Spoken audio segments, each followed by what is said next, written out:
Hi hello my dear beautiful students, welcome to your favourite classes that is PIT. ఈరోజు మనము target సిరీస్కి సంబంధించిన mechanical properties of fluids గురించి discuss చేయబోతున్నాం. Okay right. So ఈ chapter వచ్చేసి చాలా ఇంపార్టెంట్ చాప్టర్, ఎందుకంటే ఈ చాప్టర్ నుంచి వెళ్ళి పక్కగా మీకు 2 మార్క్స్కి సంబంధించిన క్వశ్చన్ అనేది వస్తుంది అనమాట. ఓకే, అయితే ఇప్పుడు ఈ టార్గెట్ సిరీస్ ఎవరికి యూజ్ అవుతుంది అంటే, ఎవరైతే బోర్డ్ ఎగ్జామ్కి ప్రిపేర్ అవుతున్నారో వాళ్ళకు ఈ టార్గెట్ సిరీస్ అనేది 100% యూస్ఫుల్ అవుతుంది అన్న. ఓకేనా రైట్. సో ఈ క్లాస్లో అంటే ఈ టార్గెట్ సిరీస్లో ఎటువంటి క్వశ్చన్స్ ఎక్స్ప్లెయిన్ చేస్తారు అంటే, గత 10 to 15 years previous year questions ఉంటాయి చూడండి, దాంట్లో ఎక్కువగా రిపీట్ అయిన క్వశ్చన్స్ని మనం గన్ షాట్ క్వశ్చన్స్ అని చెప్పేసి అంటాము. ఆ గన్ షాట్ క్వశ్చన్స్ ఈ టార్గెట్ సిరీస్లో ఎక్స్ప్లెయిన్ చేయడం జరుగుతుంది నాన్న. ఓకేనా రైట్. సో టైం ఏం వేస్ట్ చేయకుండా క్లాస్ అనేది స్టార్ట్ చేసేద్దాం. ఓకేనా రైట్ నాన్న. చలో చూడండి, ఈరోజు మనం 2 మార్క్స్కి సంబంధించిన క్వశ్చన్స్ మాత్రమే డిస్కస్ చేయబోతున్నాం. ఓకే ఎస్, చలో చూడండి. Why liquid drops and bubbles are in spherical. ఇవి ఎందుకు లిక్విడ్ డ్రాప్స్ ఇంకా బబుల్స్ అనేటివి స్పెరికల్ షేప్లో ఉన్నాయంటే, సింపుల్ వర్డ్ ఒకటే ఒకటి కీ, అదేంటి అంటే due to the surface tension. ఏం రాయాలి మీరు? Due to the surface tension అనమాట. Okay, rain drops and water bubbles are spherical in nature. ఓకేనా right. So for a given volume sphere has a minimum surface area, so liquid drops attain A spherical shape. ఈ చిన్న point రాస్తే కనుక మీకు 2 marks అయితే పక్కాగా దిగుతాయి అన్నమాట. ఓకేనా రైట్. సో 2 మార్క్స్ మీకు రావాలంటే ఈ 2 పాయింట్స్ అనేది పక్కాగా మీరు కవర్ అయితే చేయాలి. Okay yes. సో ఎందుకు why liquid drops and bubbles are spherical అంటే due to the surface tension అని రాయండి. ఇది ఒక్కటైతే మెయిన్గా కనిపించాలి. ఓకేనా అయితే సో ఈ స్పియర్ అనేది ఏం చేస్తుంది, ఒక సర్ఫేస్ పైన చాలా మినిమం ఏరియానైతే ఆక్యుపై చేసుకుంటుంది, అంతే కదా. చలో చాలా సింపుల్ ఉన్నది. నెక్స్ట్ క్వశ్చన్కి అయితే వెళ్ళిపోదామా.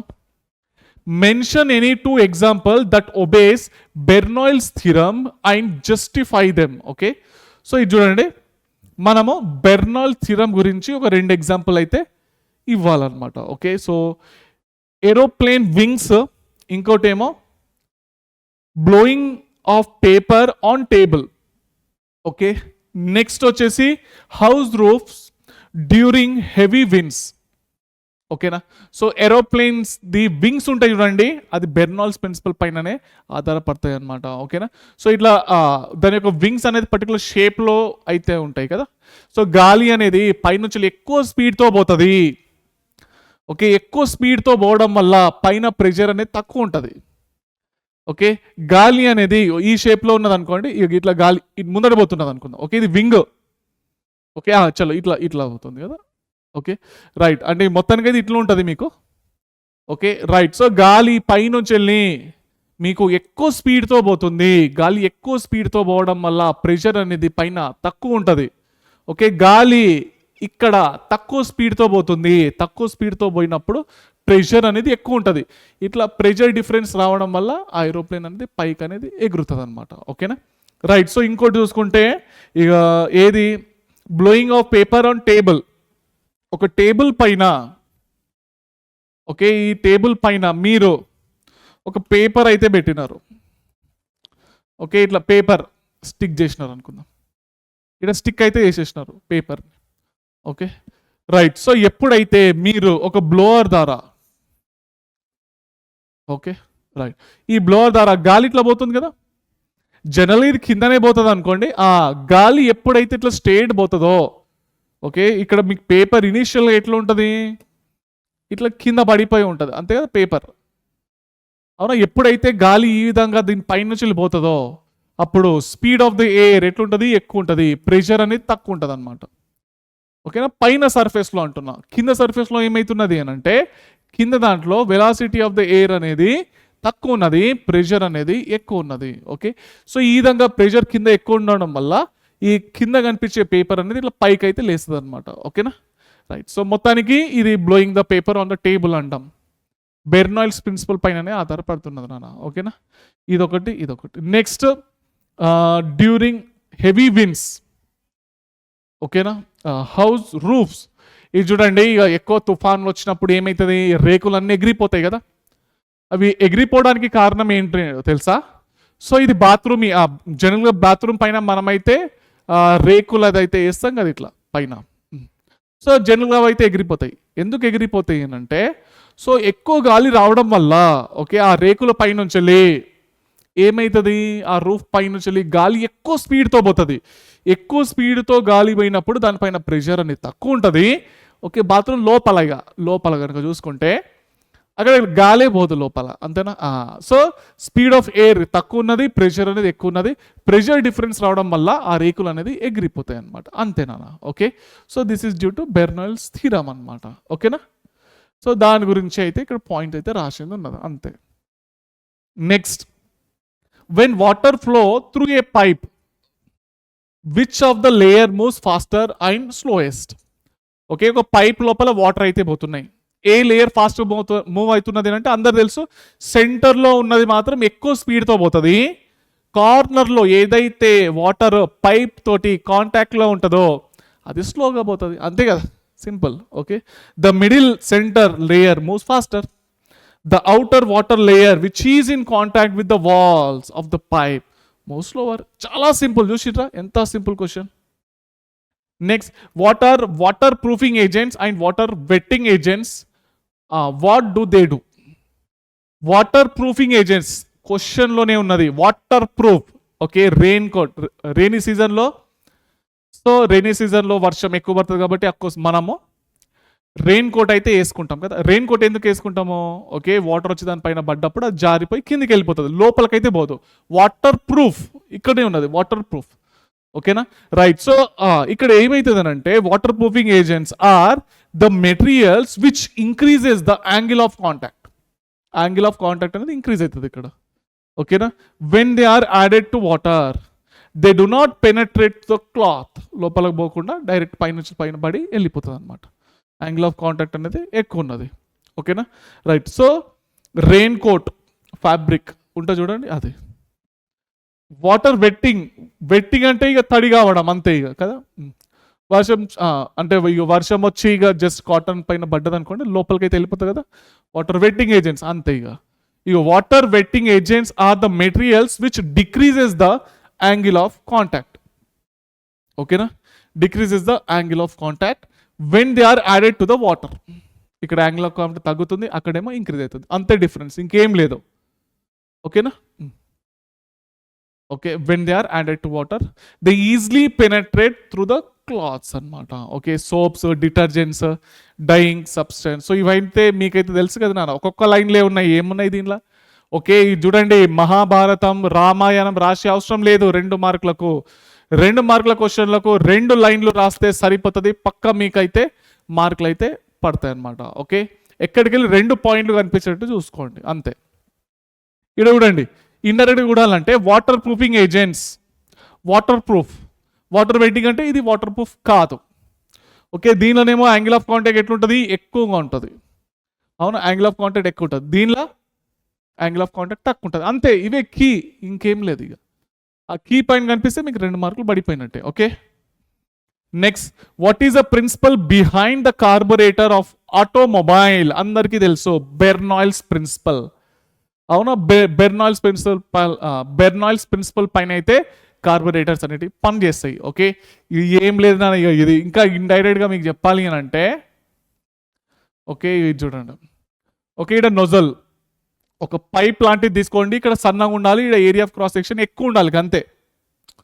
ఓకేనా, చాలా సన్నగా ఉండాలన్నమాట. ఎప్పుడైతే ఇక్కడ నుంచి వెళ్ళి గాలి పోతుందో, హెవీ స్పీడ్తో పోతుందో, ఓకే, ఈడ పెట్రోల్ ఉంటుంది అన్నట్టు, ఇందులోనేమో పెట్రోల్ ఉన్నది. గాలి ఈ నుంచి వెళ్ళి హెవీ స్పీడ్తో పోయింది అనుకోండి, నేనేమన్నా బెర్నాల్స్ ప్రిన్సిపల్ ప్రకారమో స్పీడ్ ఎక్కువ ఉంటే ప్రెషర్ అనేది తక్కువ ఉంటుంది.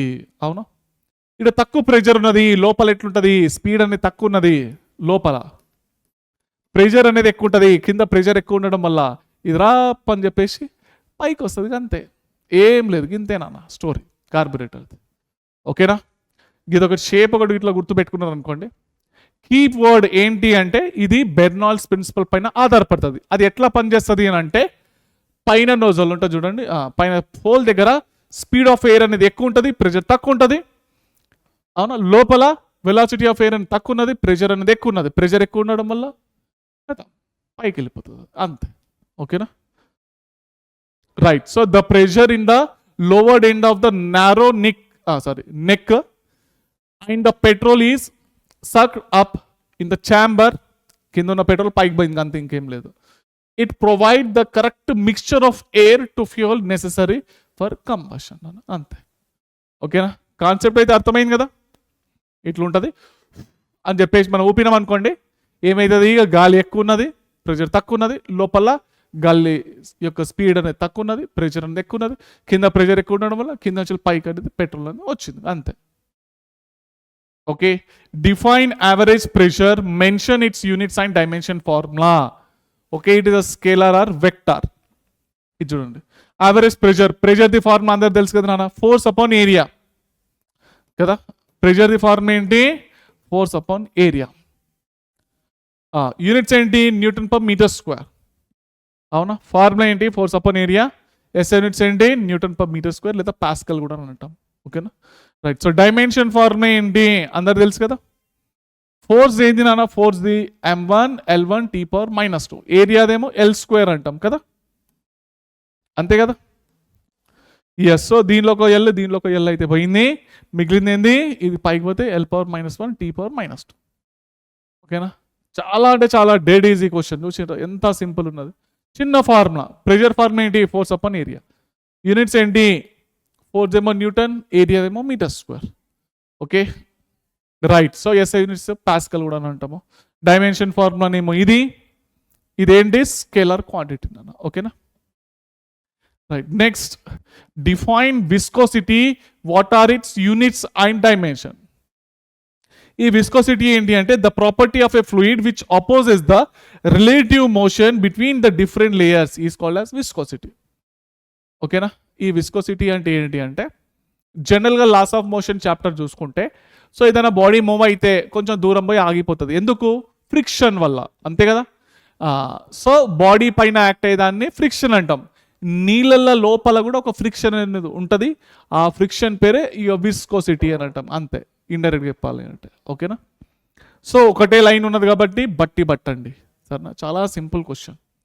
మరి దీన్ని ఇంకా హెవీగా చేసి ఓకే, దీనికి ఒక గంట సేపు చదివి ఎక్స్ప్లెయిన్ చేసి, నేను గంట సేపు ఎక్స్ప్లెయిన్ చేసినా 3 గంటలు ఎక్స్ప్లెయిన్ చేసినా వచ్చే మీకు మాత్రం 2 మార్కులు. రాయాల్సింది మళ్ళీ ఇదే డెఫినేషన్, ఒకటే లైన్ డెఫినేషన్ అంతే. ఓకేనా, ఎస్ఐ యూనిట్స్ ఏంటి అంటే ఇగో పాస్కల్ సెకండ్. ఓకే, జనరల్గా ఈ విస్కోసిటీ ఫార్ములా ఏంటి అంటే force upon area into velocity gradient అంటాం. ఓకేనా, ఈ ఫోర్స్ అపాన్ ఏరియాను ఏమంటాం, ప్రెషర్ అంటాం. అవునా, ఇది dV/dx అయితే ఉన్నది, dV/dx. ఓకేనా, సో దీనిలో వెలాసిటీ అంటే డిస్ప్లేస్మెంట్ అపాన్ టైం కదా, డిస్ప్లేస్మెంట్ పోయింది, మిగిలింది ఒక టైమ్, అది కిందికి వస్తుంది, అది పైకి పోతే మొత్తానికి ఏమొస్తుంది, pascal into second. Okay, clear అయినా, లేదా మీరు ఇట్లా కూడా రాసుకోవచ్చు, అర్థమైందా. సో డైమెన్షన్ ఫార్ములా ఏమొస్తుంది చూడండి, ఇది ప్రెషర్, ఇది చూపిట్టాలనా ప్రెషర్, ఇక లేదా ఇది ఫోర్స్, ఇక్కడ నుంచి రాస్తాడు. ఫోర్స్ ఏంటి m1 L1 T power -2. ఏరియాదేంటి L². అవునా, ఈడేమొస్తుంది, ఎక్స్కి అయితే పోయింది, డిస్ప్లేస్మెంట్ అపాన్ టైం కదా, 1/t అయితే మిగిలింది, 1/t. సో దీనిలోకి L అయితే పోయింది, m1 L⁻−1, ఇది పైకి అయితే పోయింది కదా, సో +1 -2 ఎంత, -1. So m1 L⁻−1 T power -1 is the dimension formula. ఇది చూడండి, ఎవరైతే జేఈకి నీట్కి ఎంసెట్కి ప్రిపేర్ అయినారో వాళ్ళకి మాత్రం రియల్గా చెప్తున్నా డెడ్ ఈజీ, వాళ్ళకు ఇది చదివే అవసరం కూడా లేదు, వాళ్ళే చేసుకుంటే వెళ్ళిపోతారు. ఎవరైతే ఒకటే నెల ఉన్నా సార్ ఇప్పుడే బుక్ ముట్టినాను సార్ అంటే కొన్ని పాయింట్స్ అయితే మీరు బై హార్ట్ చేయాల్సిందే, ఎందుకంటే వాళ్ళకి డైమెన్షన్ ఫార్ములా తెలియదు, యూనిట్స్ ఏంటి అన్నది తెలియదు, కాబట్టి ఆ బై హార్ట్ చేయండి. ఒక లైన్ అయితే రాయండి డెఫినేషన్, యూనిట్స్ అయితే ఇది రాయండి, గింతే ఈ డైమెన్షన్ ఫార్ములా, ఈ పాయింట్ బై హార్ట్ చేయండి, ఏం రాకుంటే ఇక. ఓకేనా, right. Next, so what is angle of contact. Okay, ఒక వాటర్ డ్రాప్ అనేది, ఓకే ఇది చూడండి, కాంటాక్ట్లో ఉన్నదనుకోండి, దీన్ని అంటే ఒక సాలిడ్తో ఒక గ్లాస్తో కాంటాక్ట్లో ఉన్నదనుకోండి, యాంగిల్ ఆఫ్ కాంటాక్ట్ అని చెప్పేసాను. ఇది వాటర్ డ్రాప్. ఆ వాటర్ డ్రాప్ మీకు ఇట్లా కూడా ఉండొచ్చు. ఓకే, జనరల్గా ఇది మెర్క్యూరీ తీసుకుంటాము, వాటర్ డ్రాప్ అయితే మీకు ఈ విధంగా అయితే ఉంటుంది. అవునా, రైట్. సో ఇదైతే మెర్క్యూరీ అయితే తీసుకుంటాము. ఈ యాంగిల్ ఆఫ్ కాంటాక్ట్ ఎట్లా ఉంటుంది అని అంటే, ద యాంగిల్ ఇగో a tangential line drawn on the surface to the solid, okay, is called as angle of contact అనమాట. ఓకేనా, ఇది మెర్క్యూరీకి సంబంధించింది. ఓకే, మెర్క్యూరీలో యాంగిల్ ఆఫ్ కాంటాక్ట్ అనేది ఎప్పుడు కూడా గ్రేటర్ దెన్ 90 డిగ్రీ ఉంటుంది. ఓకే, అదే కనుక మీరు వాటర్ తీసుకున్నారనుకోండి, ఇదేమో గ్లాస్ అనమాట. ఓకేనా, కిందిదేమో గ్లాస్. Okay, right. సో ఈ యాంగిల్ ఆఫ్ ఎట్లా చేయాలి, a tangential line drawn on the surface of A liquid with the solid. ఓకేనా, and the angle which is measure inside the liquid అనమాట. ఓకేనా, is called as angle of contact. వాటర్ది కనుక గ్లాస్ది తీసుకుంటే కనుక angle of contact less than 90 degree ఉంటుంది అనమాట. ఓకేనా, రైట్. చూడండి, యాంగిల్ ఆఫ్ కాంటాక్ట్ అంటే ఏంటి, when a solid body is dipped in a liquid, the angle between the solid surface and the tangential drawn to the liquid surface at the point of contact inside the liquid is called as inside the liquid. Inside కదా నేను తీసుకున్నది, దాన్ని angle of contact అంటాం. For pure water and glass తీసుకుంటే angle of contact 0. ఇది normal water తీసుకున్నాం. Okay, mercury and glass కనుక తీసుకుంటే యాంగిల్ ఆఫ్ కాంటాక్ట్ 140 డిగ్రీ ఉంటుంది. ఓకేనా, చిన్నగా 2 పాయింట్లు రాయండి అయిపోతుంది. What is Magnus effect? Okay, ఈ మ్యాగ్నస్ ఎఫెక్ట్ ఏంటి అంటే, ఒక బాల్ని మనము ఇట్లా స్పిన్నింగ్ చేసి ఇట్లా వదిలిపెట్టేసినాం, ఇట్లా తిప్పుకుంటా బాల్ని పైకి వేసినాం, ఇది తిరుగుకుంటా పైకి పోతుంది. ఓకేనా, రైట్. సో ఇట్లా తిరిగేటప్పుడు ఏమవుతున్నది అని అంటే, చూడండి, ఇట్లా తిరిగేటప్పుడు ఏమవుతున్నది అని అంటే, సో పైనున్న ఎయిర్ అనేది ఇట్లా కిందికి వెళ్ళిపోతున్నది. కిందికి వెళ్ళేటప్పుడు దాని యొక్క వెలాసిటీ అనేది ఎక్కువగా ఉంటున్నది. లేదా మీరు ఇట్లా కూడా వేయచ్చు, ఇట్లా ముందట ఇట్లా తింపుకుంటా ముందట వేయచ్చు. ఓకేనా, బాల్ ముందడి పోతున్నది, మీరు అట్లా కూడా వేసుకోవచ్చు, పెద్ద ఇష్యూ ఏం లేదు. ఇదేమో బాల్ ముందడి పోతున్నది, ఇదేమో ఇట్లా తిరుగుతున్నది. ఓకేనా, తిరుగుకుంటా. ఓకే, ఇట్ సైడ్ ఏమవుతున్నది, వెలాసిటీ అనేది ఎక్కువ ఉన్నది, ప్రెషర్ అనేది తక్కువ ఉంటుంది. ఓకే, వెలాసిటీ ఎక్కువ ఉన్నప్పుడు ప్రెషర్ అనేది తక్కువ ఉంటుంది, ముందటి సైడ్ ఏమో ప్రెషర్ తక్కువ ఉన్నది. ఓకే, అది ఎప్పుడైతే ఇక్కడున్న గాలిని ఇట్లా తిప్పి కిందికి తీసుకుపోతుందో, ఓకే, కిందికి తీసుకుపోతుందో, అప్పుడు ఇట్లా తిరిగేటప్పుడు ఇక్కడున్న వెలాసిటీ ఎట్లుంటుంది, తక్కువ ఉంటుంది, ప్రెషర్ అనేది ఎట్లుంటుంది, ఎక్కువగా ఉంటుంది. ఇక్కడ ప్రెషర్ ఎక్కువ ఉన్నది, ఇక్కడ ప్రెషర్ అనేది తక్కువ ఉన్నది, కాబట్టి రప్ అనేది ముందటికైతే వెళ్ళిపోతుంది అనమాట. Okay, right. చలో, సో మీరు ఇట్లా కూడా వేసుకోవచ్చు. చూడండి, సో ఇది పైకి పోతున్నది అనుకుందాం. ఇక జనరల్గా మీ బుక్స్లలో ఇట్లానే ఇస్తాడు, బాల్ పైకి పోతున్నది అన్న టైంలో. ఓకే, ఇక్కడ నుంచి ఇక్కడ వెలాసిటీ ఎట్లుంటుంది, ఎక్కువ ఉంటుంది, ప్రెషర్ అనేది తక్కువ ఉంటుంది, ఇన్వర్స్లీ ప్రొపోర్షనల్లో ఉంటాయి అనమాట. ఓకేనా, అదే ఎప్పుడైతే అది కింది నుంచి ఇక్కడ వరకు పోతుందో, ఓకే, వెలాసిటీ ఎట్లుంటుంది అంటే తక్కువ ఉంటుంది, ప్రెషర్ అనేది ఎట్లుంటుంది, ఎక్కువ ఉంటుంది. ప్రెషర్ కింద ఎక్కువ ఉంది, పైననేమో తక్కువ ఉన్నది, ప్రెషర్ డిఫరెన్స్ ఉండడం వల్ల ఏమవుతుంది, అది పైకి అనేది వెళ్ళిపోతుంది అనమాట. ఓకేనా, ఇవి ఇంతేనా? Okay, Magnus effect, it is the dynamic lift, పైకి వెళ్ళిపోయిందా లేదా ప్రెషర్ డిఫరెన్స్ అవడం వల్ల, అంతే. Rise due to the spinning of moving ball, అంతే. When a ball is moving forward with spinning, then the velocity of air above the ball is larger, అదే అన్నా కదా వెలాసిటీ ఎక్కువ ఉన్నది, and below the ball it is smaller. అవునా, this difference in the velocity of air, okay, వేరే వేరే velocities ఉండడం వల్ల ప్రెషర్ డిఫరెన్స్ క్రియేట్ అవుతుంది, దానివల్ల పైకి పోతుంది, దాన్నే. ఓకే, చూడండి, ఇగో the velocity of the air results in the pressure difference between the upper and the lower surface, this is called as spinning in its track అని అంటాం, అంతే. ఇది మ్యాగ్నస్ ఎఫెక్ట్ పైన అయితే ఆధారపడుతుంది నాన్న, అంతే. Give the expression for excess pressure in liquid drop, చాలా అంటే చాలా సింపుల్ ఇది. ఓకే, లిక్విడ్ డ్రాప్లో మనకు 2 లేయర్లు ఉంటాయి, సారీ, లిక్విడ్ డ్రాప్లో ఒకటే లేయర్ ఉంటుంది. ఒకటే లేయర్ ఉండడం వల్ల దానికి ఫార్మ్ ఏమొస్తుంది అంటే 2T/R వస్తుంది నాన్న. ఫార్మ్ ఏమొస్తుంది, 2T/R వస్తుంది. ఓకేనా, అయితే ఈ PI అంటే ఏంటంటే ప్రెషర్ అవుట్ ఇన్సైడ్, I అంటే ఇన్సైడ్, O అంటే అవుట్ సైడ్. ఇది లిక్విడ్ డ్రాప్. దీని లోపల ఉన్న ప్రెషర్ PI, బయట ఉన్న ప్రెషర్ P0. వీటి మధ్యలో ఉన్న డిఫరెన్స్ ఎంత ఉంటుందంటే 2t/r. టీ అంటే సర్ఫేస్ టెన్షన్, ఆర్ అంటే radius of bubble or liquid drop. Okay, liquid drop. ఓకేనా, రేడియస్ ఆఫ్ లిక్విడ్ డ్రాప్ అనమాట. క్లియరేనా? క్లియరేనా? చా ఏమున్నది ఇగో కీ ఏంటో తెలుసా? ఇదొక్క ఫార్ములా కనిపిస్తే 2 మార్కులు పడిపోతాయి. వీటి గురించి ఎక్స్ప్లెయిన్ చేయండి అంతే, ఇంకేం లేదు. ఫార్ములా రాయండి, ఇదేంది ఇదేంది ఇదేంది ఇదేంది, 4 పాయింట్లు చెప్పండి అవి ఏంటన్నది, కథం మార్కులు పడిపోయినట్టు. ఓకేనా, లిక్విడ్ డ్రాప్లో ఒకటే ఒక లేయర్ ఉంటుంది అనమాట. It has only 1 interface. Give the expression for excess pressure in soap bubble. Soap బబుల్లో 2 లేయర్లు ఉంటాయి. 2 లేయర్లు ఉంటాయి. సో ఇక్కడ ఏమొస్తుంది అంటే excess pressure inside minus pressure outside equal to 4t/r. ఓకేనా, 4t/r నా క్లియర్ అయినా? Pressure inside minus pressure outside equal 4t/r. T అంటే మళ్ళీ అదే సర్ఫేస్ టెన్షన్ అనండి. ఓకే, టీ అంటేనేమో సర్ఫేస్ టెన్షన్, ఆర్ అంటే రేడియస్ ఆఫ్ సోప్ బబుల్. అవునా,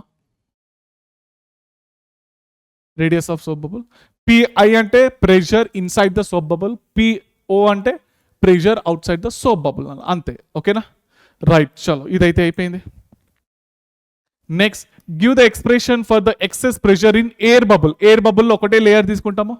pressure inside minus pressure outside equal to 2t/r. అంతేనా ఇక? ఓకేనా, రైట్. సో పిఏ అంటే ప్రెషర్ ఇన్సైడ్, పి నాట్ అంటే ప్రెషర్ అవుట్ సైడ్, టీ అంటే సర్ఫేస్ టెన్షన్, ఆర్ అంటే రేడియస్ ఆఫ్ ఎయిర్ బబుల్ అంటాం. అంతే. ఓకేనా, ఎయిర్ బబుల్లో ఒకటే లేయర్. క్లియరేనా? గింతే ఇక మీరు రాయాల్సింది. క్వశ్చన్ కనిపిస్తే ఇది ఫార్మ్ వేయండి, ఇదేంది ఇదేంది ఇదేంది ఇదేంది రాయండి, అంత ఇంకేం లేదు, మార్కులు పడిపోతాయి. ఓకేనా, మొత్తానికైతే చాప్టర్ అయిపోతే అయిపోయింది. ఐ హోప్ అందరికి నచ్చిందని చెప్పేసి అనుకుంటున్నాను. చాలా అంటే చాలా సింపుల్ క్వశ్చన్స్ అయితే ఉన్నాయి. జేకి, నీట్కి, ఎంసెట్కి ఎవరైతే ప్రిపేర్ అయినారో రియల్గా చెప్తున్నా వాళ్ళకి ఈజీనే. ఇప్పుడు ఎవరైతే బుక్ ముట్టినారో అఫ్కోర్స్ వాళ్ళకు కొంచెం హార్డ్ పోవచ్చు. సో మీలాంటి వాళ్ళకు సజెషన్ ఏంటి అంటే కొన్ని పాయింట్స్ ఉన్నాయి, అవి ఖచ్చితంగా మీరు బై హార్ట్ చేయాల్సిందే. ఓకేనా, రైట్. సో చదువుకుంటూ ఉండండి. All the best for your board exams. ఉంటాను మరి, బాయ్.